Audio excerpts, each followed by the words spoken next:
जय श्री कृष्णा। राधे राधे। आप सभी को गोपाष्टमी की हार्दिक बधाई। आज हम आपको इस वीडियो के माध्यम से गोपाष्टमी पर्व से जुड़ी पौराणिक कथा सुना रहे हैं। साल में एक दिन जिसे सभी दिनों में श्रेष्ठ माना जाता है वह है गोपाष्टमी का दिन। कार्तिक महीने के शुक्ल पक्ष की अष्टमी का दिन गोपाष्टमी पर्व के रूप में मनाया जाता है। इस बार अष्टमी का यह पर्व 1 नवंबर को मनाया जाएगा। इस दिन सुबह जल्दी उठकर स्नान करके गाय के चरण स्पर्श किए जाते हैं। गौ माता के सींगों पर चुनरी का पट्टा बांधा जाता है।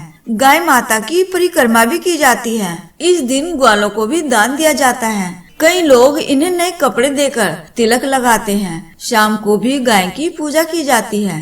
खास तौर पर इस दिन गाय को हरा चारा, हरा मटर एवं गुड़ खिलाया जाता है। जिनके घरों में गाय नहीं होती हैं, वे लोग गौशाला जाकर गाय की पूजा करते हैं। उन्हें गंगा जल, फूल चढ़ाते हैं, दिया जलाकर गुड़ खिलाते हैं। गौशाला में खाना और अन्य सामान का दान भी करते हैं।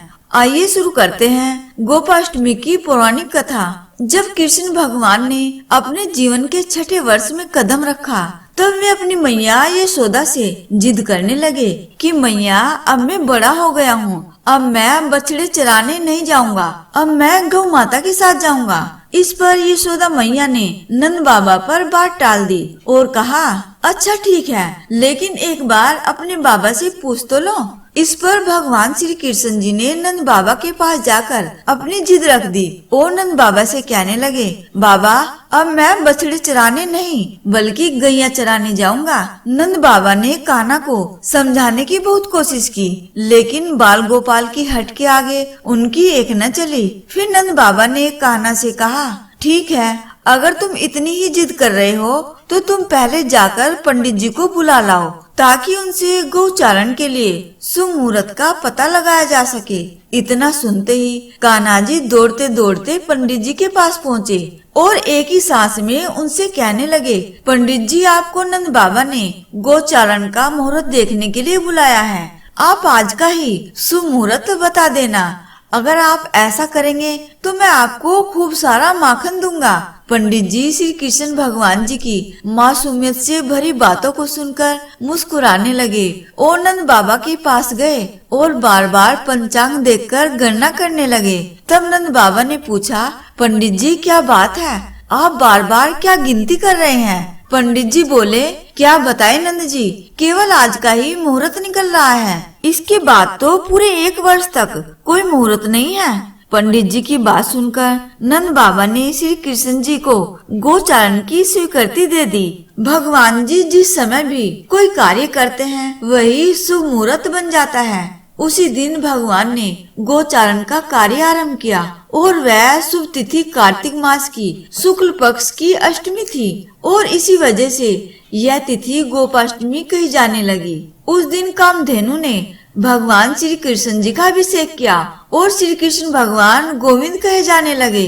जब श्री कृष्ण जी ने गोचारण का कार्य शुरू किया तो माता यशोदा ने अपने लल्ला का बहुत सुंदर श्रृंगार करके कान्हा जी को तैयार किया। मोर मुकुट लगाया, पैरों में घुंघरू पहनाए और जैसे ही मैया यशोदा अपने लल्ला के पैरों में जूतियां पहनाने लगी तो श्री कृष्ण जी ने मना कर दिया और बोले, मैया, यदि मेरी गाय जूतियां नहीं पहनती तो मैं कैसे पहन सकता हूँ? अगर आप पहना सकती हैं तो सभी गायों को जूतियां पहना दो। और भगवान जब तक वृंदावन में रहे भगवान ने कभी पैरों में जूतियां नहीं पहनी। आगे आगे गाय माता और उनके बछड़े और उनके पीछे बांसुरी बजाते हुए भगवान श्री कृष्ण जी और उनके पीछे बलराम तथा श्री कृष्ण के यश का गान करते हुए ग्वाल गोपाल विहार करते हुए वन में पहुंच गए। तभी से भगवान की गोचारण लीला आरंभ हो गई। जब भगवान श्री कृष्ण जी गाय चराते हुए वृंदावन जाते तब उनके चरणों से वृंदावन की भूमि अत्यंत पावन हो जाती। वह वन गायों के लिए हरी भरी घास से युक्त एवं रंग बिरंगे पुष्पों से अति सुंदर हो गया।